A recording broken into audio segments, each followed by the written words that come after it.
Welcome back to Parts and Service. Oh no, it looks like Bonnie's guitar is out. Great job. Deposit the left eye. Well done. Now, firmly deposit the right eye in the cleat. Good job. To open Bonnie's faceplate, carefully press the two buttons. Well done. You now have access to Bonnie's harmony. Something is not right. One of those notes is out of tune. You may push the button again to replay the audio check. Press the blinking button again to verify your work.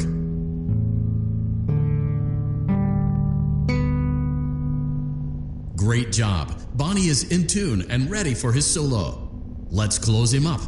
Simply replace both eyes in the same order that you removed them, then close up the faceplate, and we'll call it a day. Well done. That concludes your parts and services task. See you next time.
You wouldn't have any problems. Did Foxy ever repair the hallway?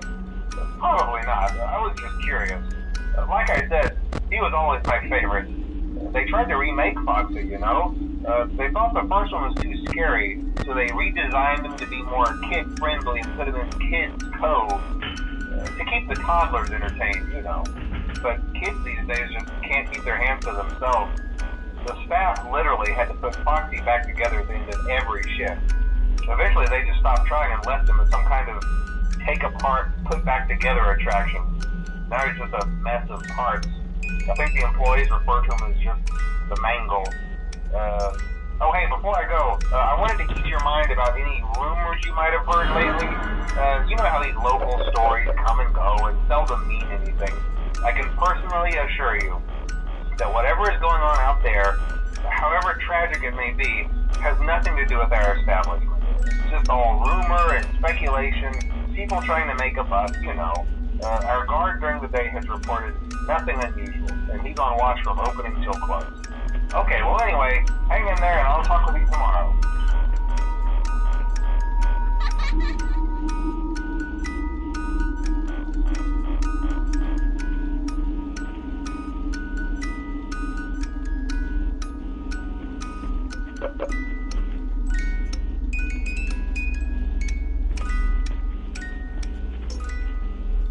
Hello?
Hello?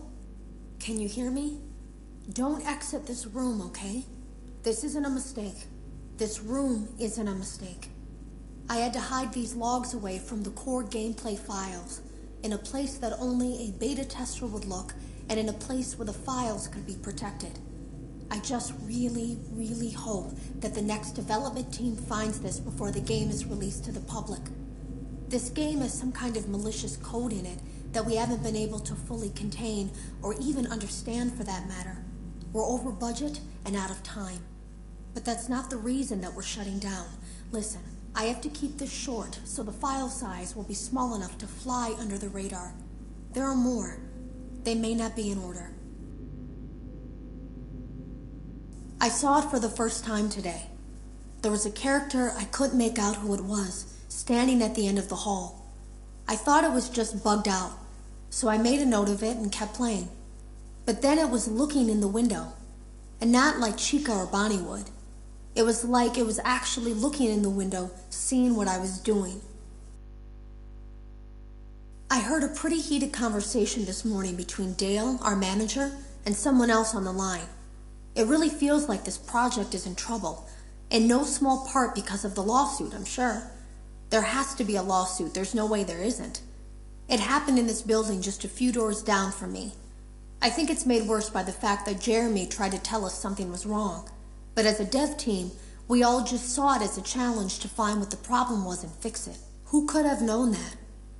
I have to go.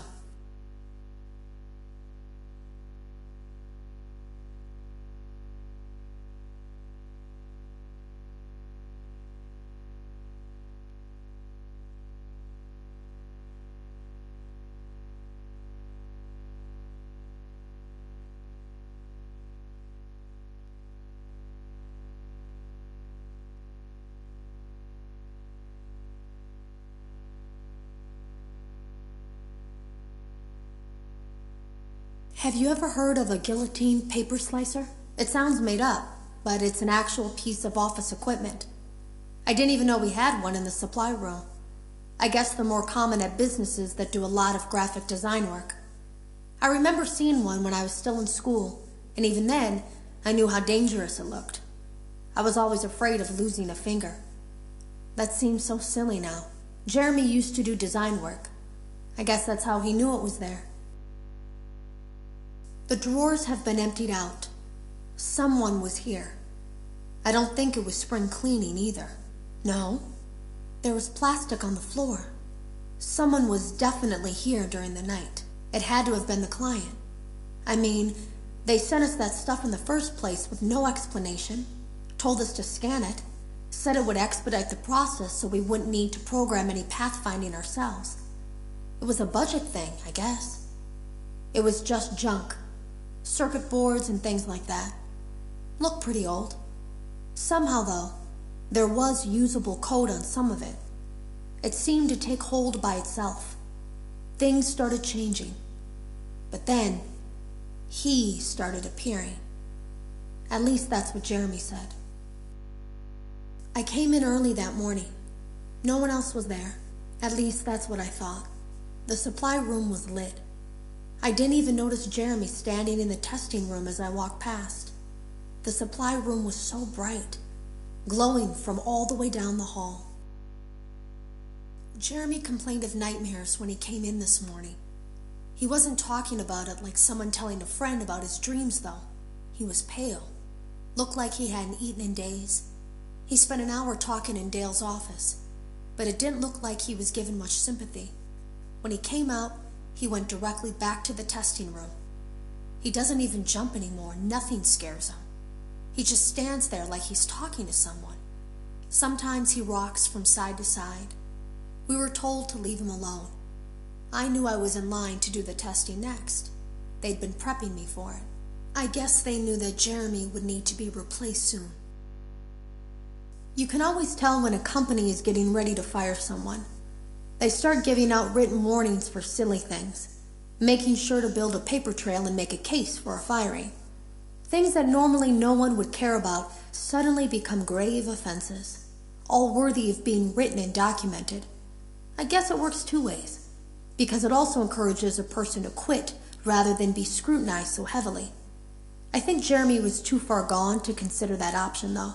The thing about it is that I don't think they were going to fire him because of anything he was doing wrong.